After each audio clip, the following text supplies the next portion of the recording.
Oi gente, conforme combinado, essa é uma videoaula de cargas móveis e linhas de influência. O objetivo é que vocês tenham esse material gravado para quando estiver mais perto de vocês realmente usarem isso lá para o oitavo, nono período, vocês terem acesso ao material gravado. Bom, até agora a gente estudou basicamente cargas fixas, né? Tanto permanentes, peso próprio, quanto acidentais, mobiliário, pessoas, né? E esses esforços seccionais a gente calcula de forma convencional, com os traçados de diagramas de esforços. No caso de cargas móveis, que tem um ponto de aplicação de forças de cargas variáveis, o principal exemplo dessas cargas são, por exemplo, pontes, né? E a gente precisa calcular isso de uma forma diferente. A gente precisa ter um jeito mais fácil de calcular o efeito de cargas móveis.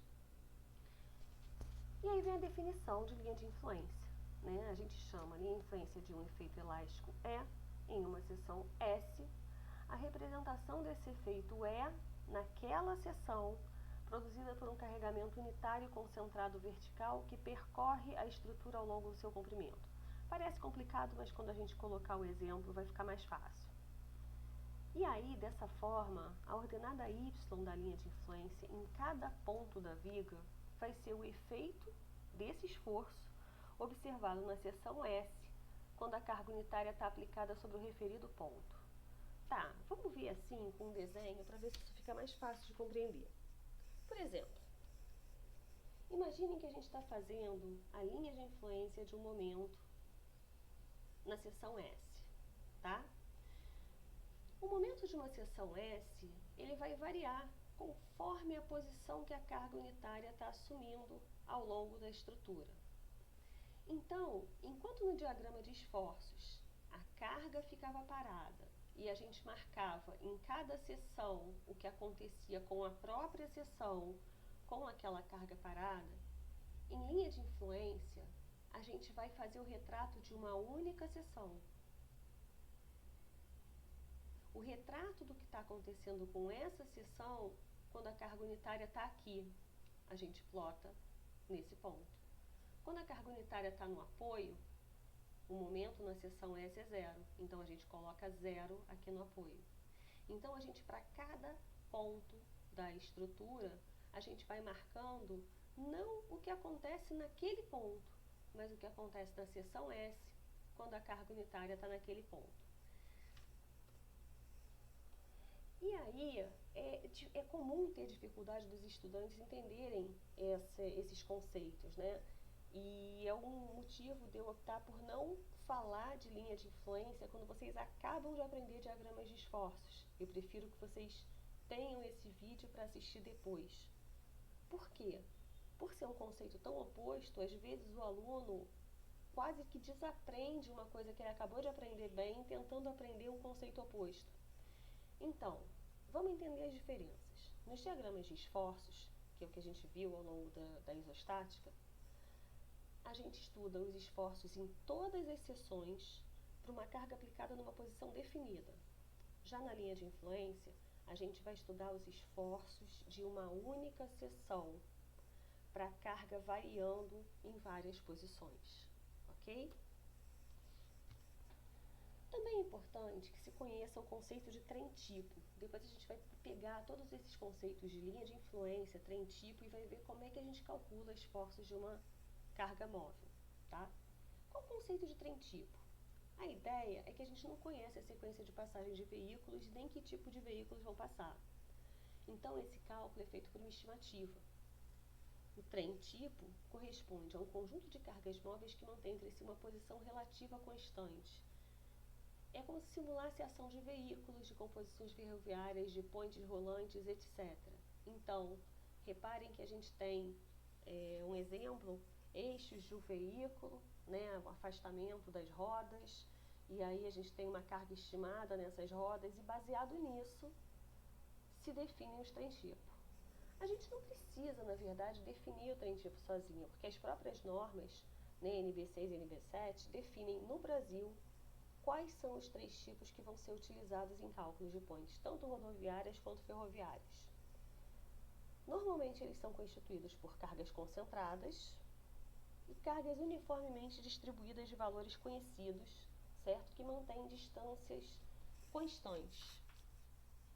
Então, aí embaixo da figura tem exemplo de um trem tipo de ponte rodoviária e embaixo de um trem tipo de ponte ferroviária. O outro conceito importante é da envoltória de esforços. Então, por que a gente precisa de linha de influência? Por que a gente precisa de trem tipo?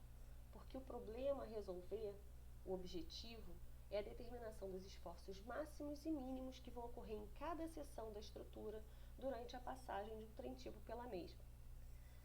Tendo posse desses valores, e a gente conhecendo também os esforços que são devidos às cargas fixas, permanentes e acidentais, a gente pode saber entre que valores extremos vão variar os esforços seccionais de cada parte da estrutura. Então, a gente consegue traçar a envoltória de esforços. Exemplo.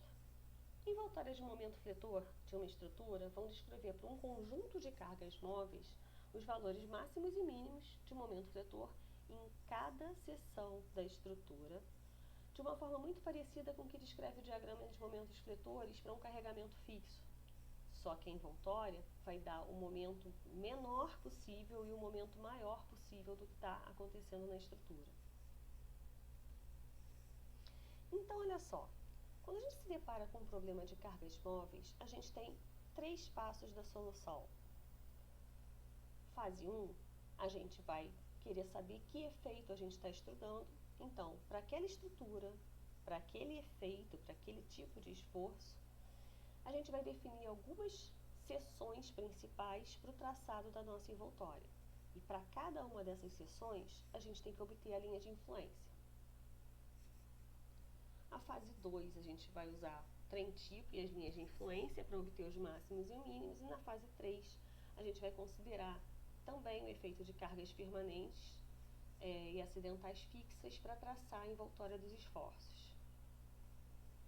Vamos ver primeiro a fase 1, né, que é como traçar as linhas de influência, como é que funciona o conceito de linhas de influência.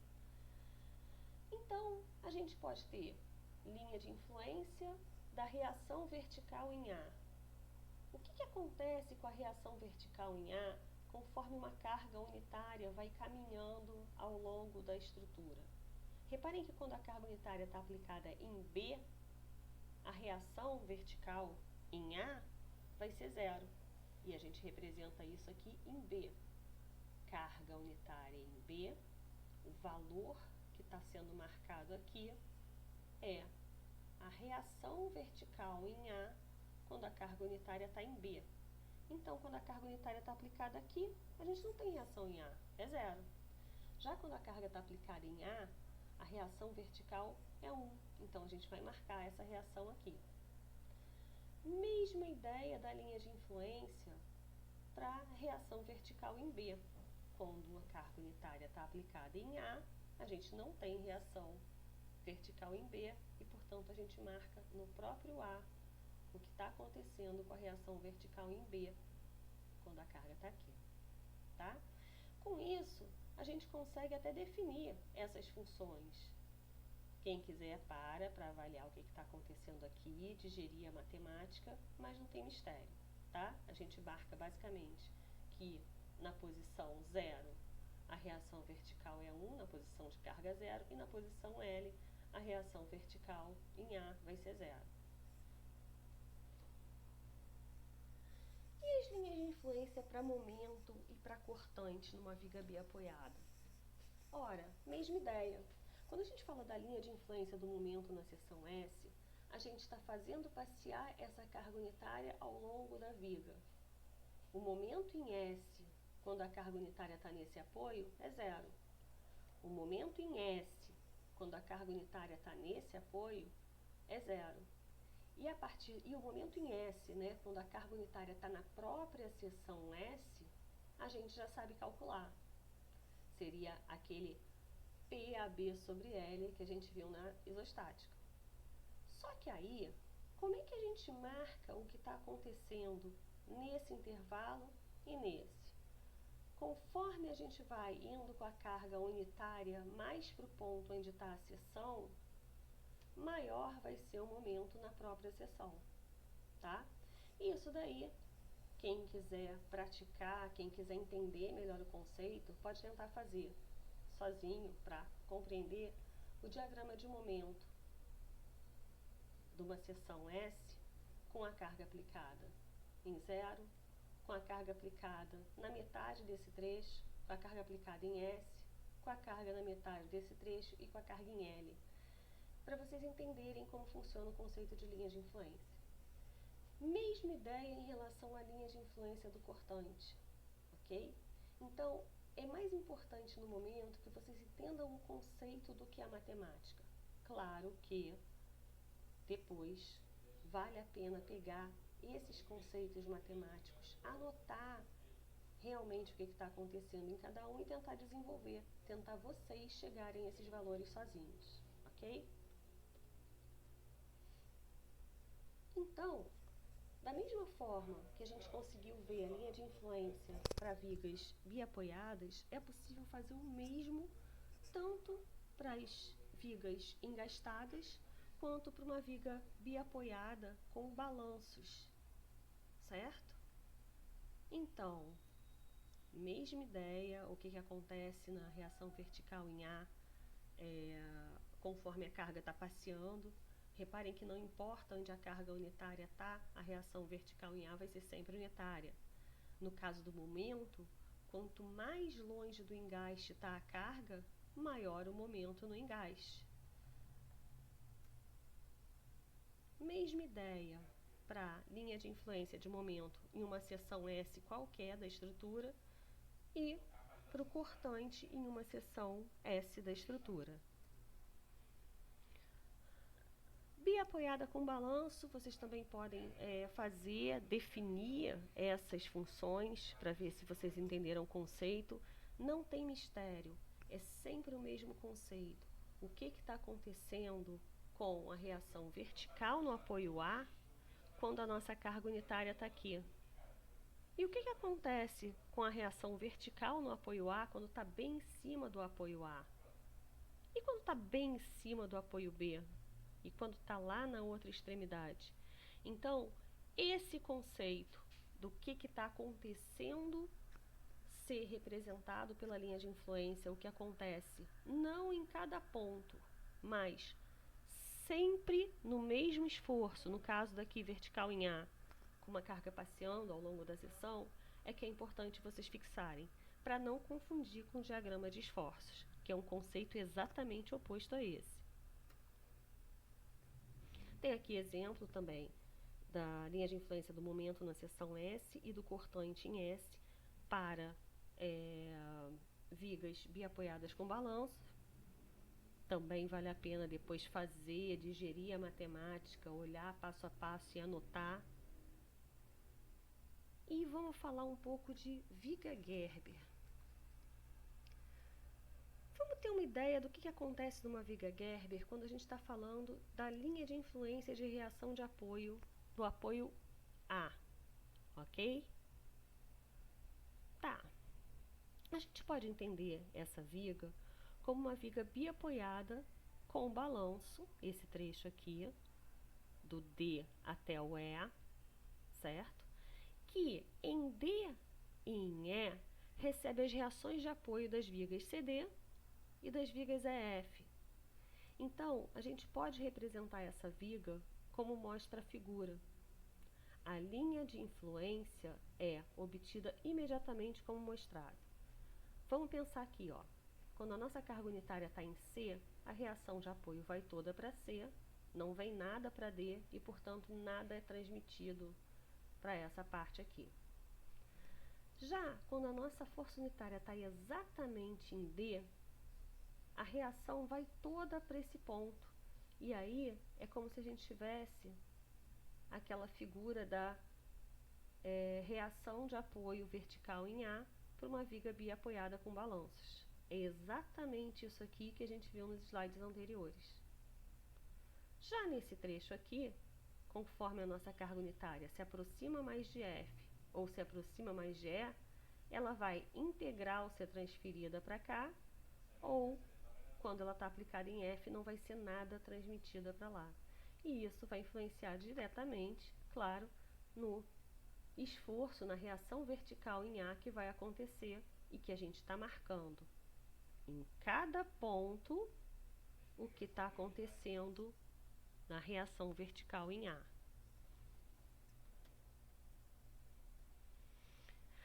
Aí aqui é interessante vocês tentarem fazer alguns exemplos. Vamos lá. Será que vocês entenderam o conceito e conseguem obter as linhas de influência solicitadas para a viga Gerber abaixo?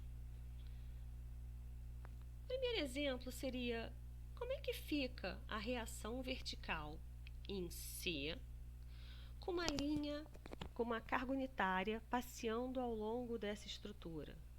Ora, quando a carga unitária está exatamente em C, a reação vai toda para C. Quando a carga está exatamente em D, nada vai precisar ser resistido pelo apoio C. Certo? Então, a gente vai ver o que está acontecendo nesse trecho, que é basicamente o que a gente aprendeu da própria linha de influência de uma reação vertical numa viga biapoiada com balanços. Não vai mudar. O que acontece quando, por ser uma viga Gerber? O trecho AB vai transferir carga para esse trecho aqui. Então, quanto mais próxima a minha carga unitária está de B, mais vai estar transferindo carga para essa seção. O trecho EF, a mesma coisa. Mas não importa o que eu vou ter de carga unitária no trecho FG, nada disso vai ser transmitido para C. Então, reparem, a linha de influência ela vai ficar no trecho BE exatamente igual ao que a gente já aprendeu de uma linha de influência de reação vertical numa viga biapoiada, ok? É o padrão. Nesse trecho aqui a gente liga com zero, nesse trecho aqui a gente liga com zero, que é o que acontece se a carga ficar nesse apoio. E o que acontece quando a carga está aqui? Nada, isso não vai ser transmitido para o trecho que a gente está analisando. Mesma ideia quando a gente quer analisar, por exemplo, a linha de influência do momento no D, nesse apoio. Quanto vale o momento aqui se a gente aplicar força em qualquer ponto à esquerda do D? Nada. Agora, se a gente aplicar as forças nesse balanço aqui, quanto mais distante do D, maior vai ser o efeito do momento em D. E, do mesmo jeito, o trecho FG não transmite nada, mas o trecho EF vai transmitir os esforços, desde que essa carga não esteja aplicada em F, porque aí a reação vai toda para F e não vem reação nenhuma para E para ser transmitida para esse ponto. Vou falar esse daqui e depois tem outros exemplos para vocês tentarem fazer sozinhos, pararem a apresentação, tentarem fazer sozinhos e ver se vocês chegam na mesma resposta, tá? A linha de influência do momento em G é a mesma coisa, ó. Lembrando que viga Gerber, esse trecho aqui vai transmitir as reações dele para o trecho FG. Mas o trecho AB e o trecho BE não transmite nada para o trecho FG. Portanto, não importa se eu vou ter carga unitária aqui, o efeito deles no momento em G vai ser nulo. Já que, se o momento em G a gente aplica uma força unitária colada em G, vai ser 1 vezes 0. Já aqui, a gente teria todo esse braço aqui produzindo o momento 1 vezes o braço de alavanca, produzindo o momento na seção G. Mesma coisa, a gente projetando os efeitos disso aqui. Se a carga unitária estiver em F, ela vai ser transmitida integralmente para o ponto F aqui de baixo e, portanto, vai ter o mesmo valor. Já se ela estiver aplicada em E, ela não transmite nada para o F e, portanto, é zero. Vamos mais alguns exemplos, ó. Agora vocês vão tentar fazer, pausar o vídeo e tentar achar a linha de influência do momento fletor na seção S a linha de influência do cortante na seção S, o cortante imediatamente à direita de C e o cortante imediatamente à esquerda de C, ok? Então, reparem, quando a gente fala do cortante, dá umas dicas aqui antes de vocês tentarem fazer. Quando o cortante está imediatamente à direita de C, é o que a gente quer saber, e eu coloco uma carga unitária no C, o que vai acontecer aqui se eu estou vindo, se eu quero calcular o efeito do cortante? Enquanto a carga estiver do C até o D, o cortante aqui,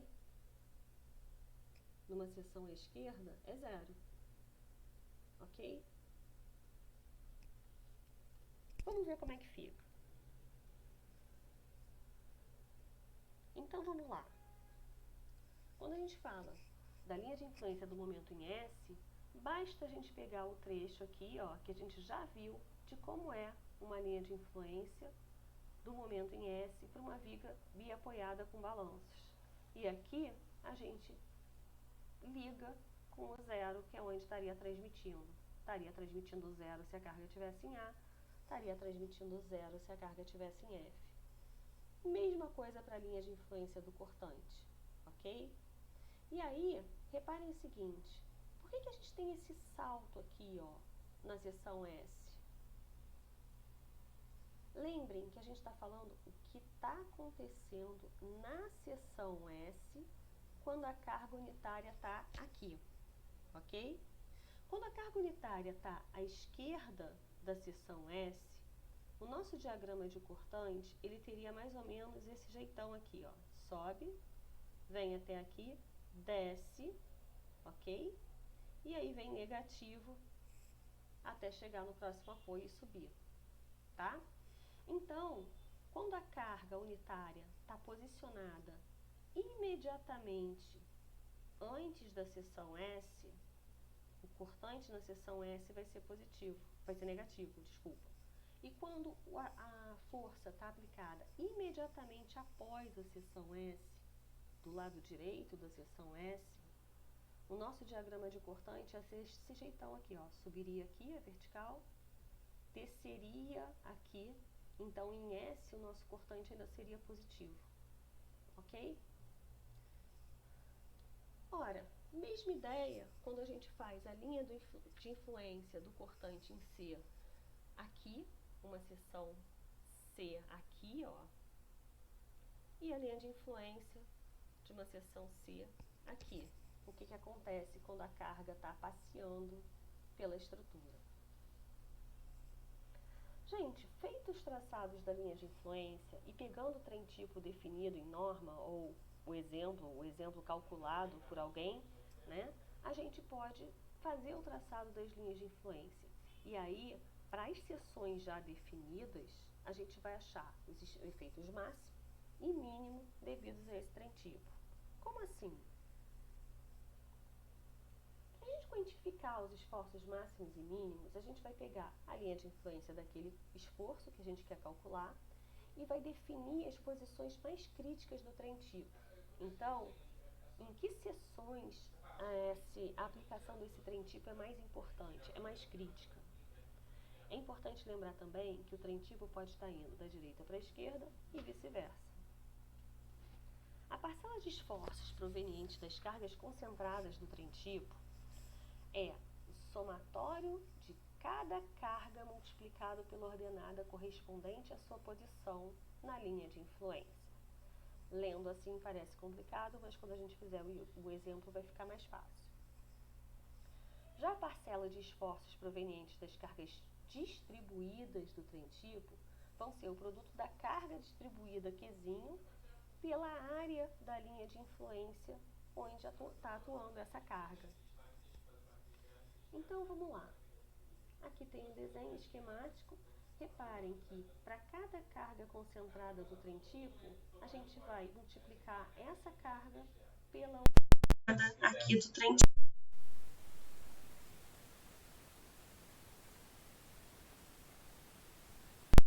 vai pegar a área que está abaixo da carga distribuída, né, a carga da linha de influência onde está aquela carga distribuída, e multiplicar pelo valor da carga distribuída.